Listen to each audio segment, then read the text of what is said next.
5, 4, 3, 2, 1, 0.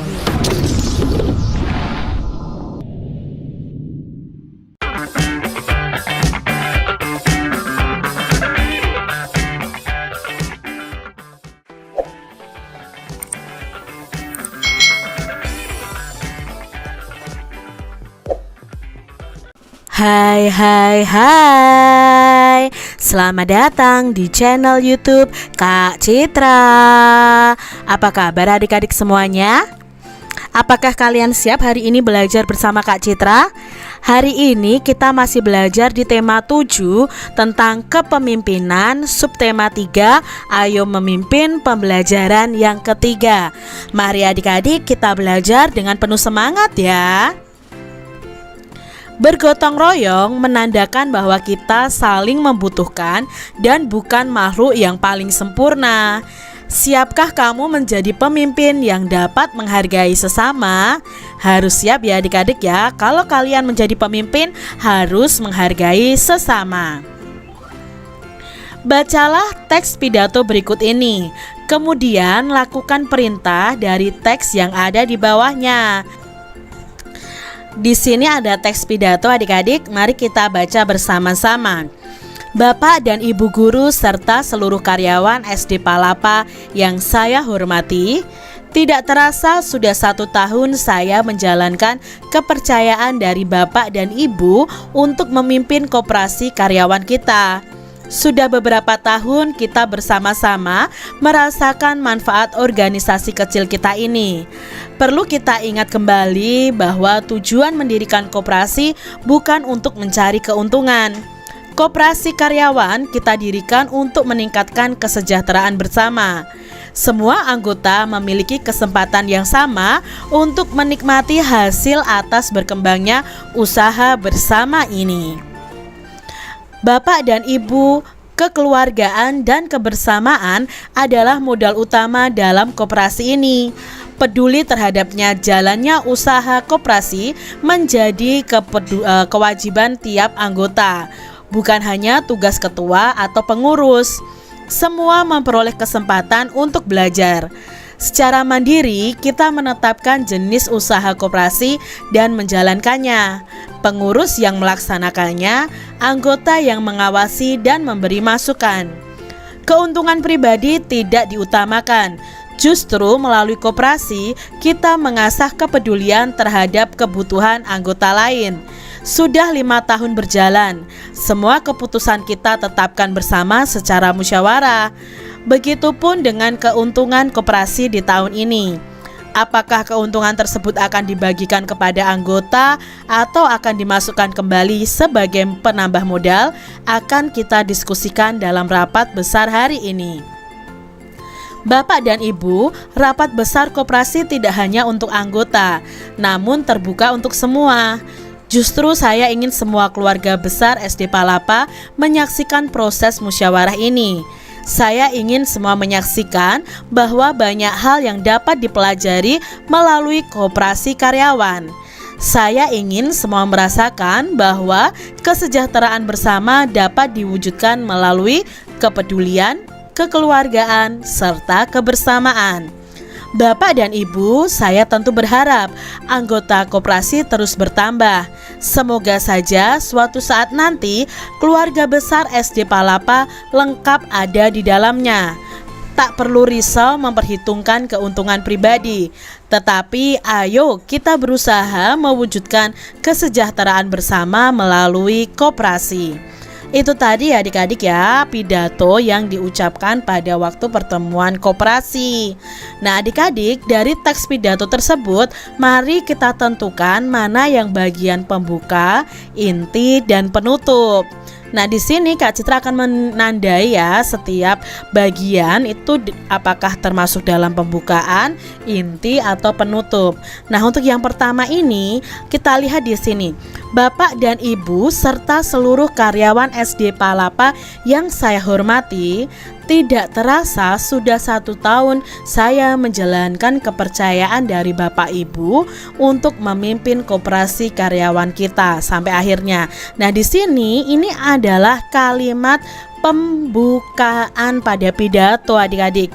Jadi pembukaan ini itu menyinggung apa sih yang akan dibicarakan nanti dalam pidatonya. Nah, di sini kan akan membicarakan tentang koperasi karyawan. Nah, ini masuk dalam pembukaan.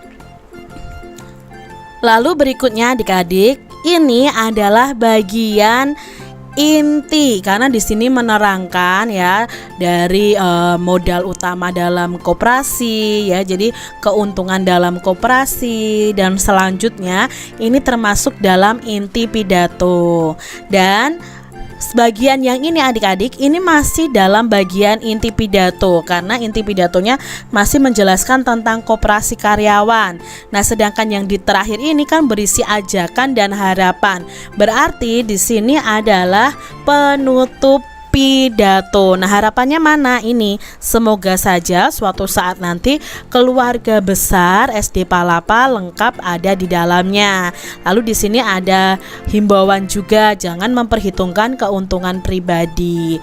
Di sini ya adik-adik ya, ini adalah bagian penutup pidato. Adik-adik, kalian bisa merancang teks pidato. Kalian dapat menggunakan teks tentang sejahtera bersama koperasi yang telah kalian baca sebagai ide. Nah, kalian bisa ya merancang teks pidato karena kalian sudah mengetahui unsur-unsur pidato. Misalnya nih adik-adik, kan unsur pidato itu ada buat topik dulu, lalu salam pembuka, lalu ada pendahuluannya. Nah, di sini Kak Citra, topiknya adalah bermusyawarah untuk kepentingan bersama. Salam pembukanya seperti ini. Assalamualaikum warahmatullahi wabarakatuh. Yang terhormat Bapak Ibu guru yang saya hormati, juga teman-teman yang saya cintai. Pada kesempatan ini saya akan menyampaikan pidato dengan topik bermusyawarah untuk kepentingan bersama. Itu salam pembukanya, berarti memberi salam kepada hadirin atau undangan. Berikutnya unsur pidato adalah pendahuluan. Nah, di sini pendahuluan yang Kak Citra cantumkan, musyawarah merupakan kegiatan membahas suatu masalah dengan tujuan agar mendapatkan solusi. Musyawarah sering juga kita lakukan dalam kehidupan sehari-hari. Sebagai contoh kecil di saat kita menentukan waktu belajar kelompok. Ini bagian dari unsur pidato pendahuluan. Lalu intinya apa? Nah, intinya di sini Kak Citra menjelaskan tentang manfaat dari musyawarah. Misalnya di sini ya, beberapa manfaat musyawarah antara lain sebagai berikut. Pertama, musyawarah melatih untuk menyuarakan pendapat atau ide. Setiap orang pasti memiliki ide atau gagasan yang dapat diungkapkan dalam memecahkan suatu permasalahan yang sedang dibahas. Kedua, melalui musyawarah masalah dapat segera terpecahkan.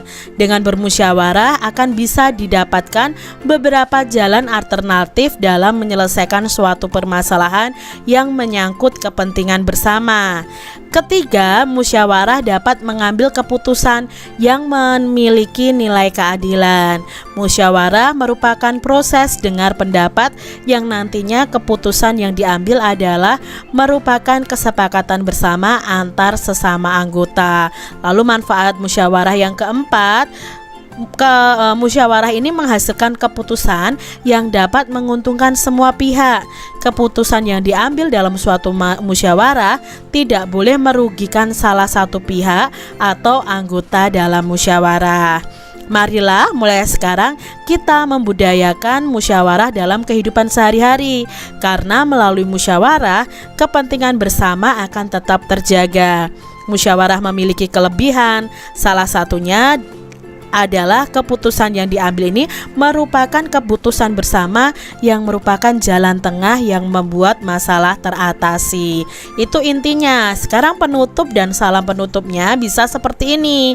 Dari pidato yang telah saya sampaikan di atas, maka dapat saya simpulkan tentang musyawarah untuk kepentingan bersama, yaitu pertama, musyawarah dapat melatih menyuarakan ide. Kedua, musyawarah dapat memecahkan masalah yang sedang kita hadapi. Ketiga, musyawarah dapat menghasilkan keputusan yang menguntungkan semua pihak. Keempat, musyawarah menghasilkan keputusan yang dapat menguntungkan semua pihak. Jadi ini adalah kesimpulan dari semua inti pidato adik-adik itu dimasukkan dalam penutup. Berikutnya ada salam penutup, itu ucapan terima kasih dan mohon maaf. Demikian pidato singkat ini saya sampaikan. Mohon maaf bila ada kata atau kalimat yang kurang jelas. Terima kasih. Wassalamualaikum warahmatullahi wabarakatuh. Nah, di sini contoh dari pidato adik-adik. Kalian bisa membuat pidato sesuai dengan keinginan atau imajinasi kalian masing-masing.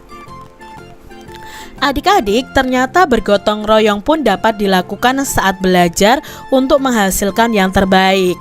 Saat kamu melakukannya, kamu sudah belajar untuk menjadi seorang pemimpin loh. Dari teks pidato di atas, apa yang kamu ketahui tentang koperasi? Untuk yang koperasi tadi adik-adik ya. Nah, dari teks pidato di atas, koperasi itu merupakan badan usaha yang bertujuan untuk mensejahterakan anggotanya. Lalu nilai-nilai Pancasila apa sajakah yang diterapkan oleh para anggota koperasi? Nah, ini adalah nilai-nilai Pancasilanya adik-adik. Yang pertama, sila ketuhanan yang Maha Esa. Nilai yang diterapkan adalah keanggotaan koperasi secara umum itu tanpa membeda-bedakan agama dan kepercayaan yang dianut. Setiap pelaksanaan kegiatan koperasi juga tidak boleh terlepas dari norma-norma agama yang telah ditetapkan.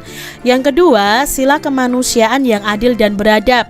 Itu semua anggota koperasi berhak mendapatkan perlakuan yang sama dan mengesampingkan perbedaan yang ada. Nah, dalam sila kedua ini harus bersikap adil, menghargai hak dan kewajiban anggotanya, dan bersikap tenggang rasa perlu diterapkan dalam keanggotaan koperasi. Yang ketiga, sila persatuan Indonesia, itu anggota koperasi perlu menanamkan sikap rela berkorban, cinta tanah air, dan menjaga persatuan antar anggota koperasi itu sendiri.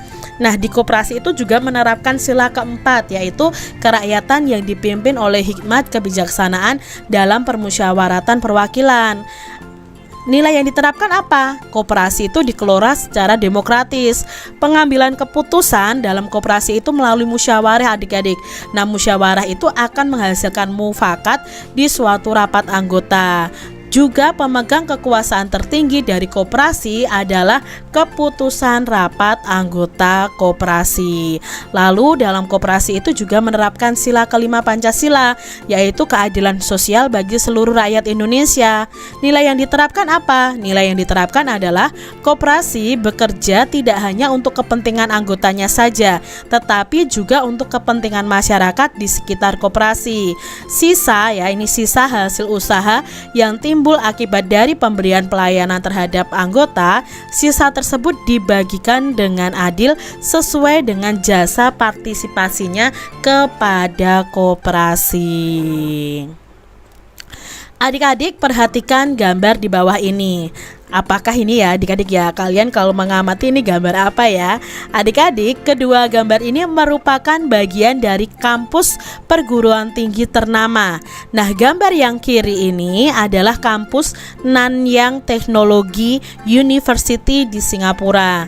Gambar yang kanan ini merupakan kampus Universitas Indonesia atau UI di Depok. Nah, banyak mahasiswa NTU atau Nanyang Technology University ini berasal dari Indonesia. Sebaliknya, banyak pula mahasiswa yang belajar di Universitas Indonesia itu berasal juga dari luar negeri.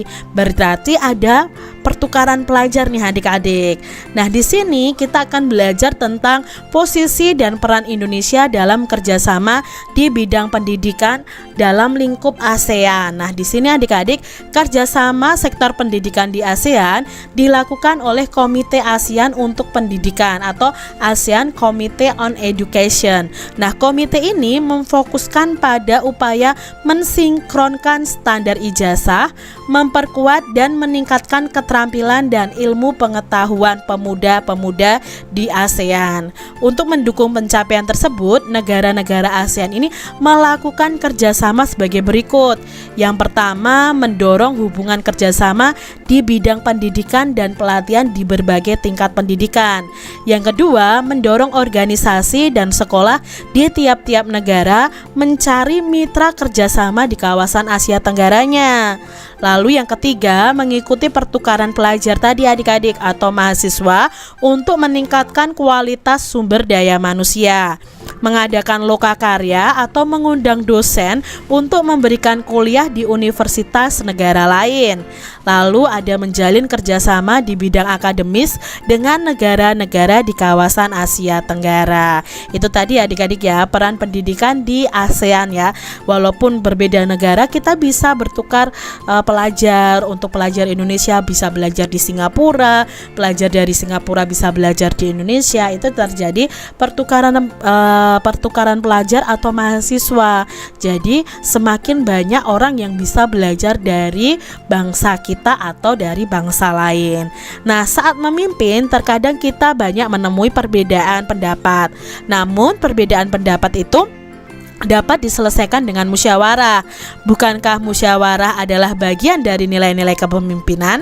Iya ya adik-adik ya, musyawarah itu bagian dari nilai-nilai kepemimpinan. Pemimpin yang bijak adalah pemimpin yang tidak merasa dirinya paling hebat, tetapi dia harus bisa mengutamakan kepentingan bersama. Kalian harus tahu ya, kalau kalian ingin menjadi pemimpin harus mengutamakan kepentingan bersama. Demikian tadi adik-adik pembahasan kita di tema 7 subtema 3, pembelajaran yang ketiga. Semoga video pembelajaran ini bermanfaat untuk adik-adik semuanya, dan sampai jumpa lagi di video pembelajaran Kak Citra selanjutnya. Tuhan memberkati. Jangan lupa tekan tombol subscribe, lalu tekan loncengnya, tekan juga tombol like, lalu share ke media sosial kalian. Jangan lupa untuk ikuti media sosial Kak Citra. Terima kasih.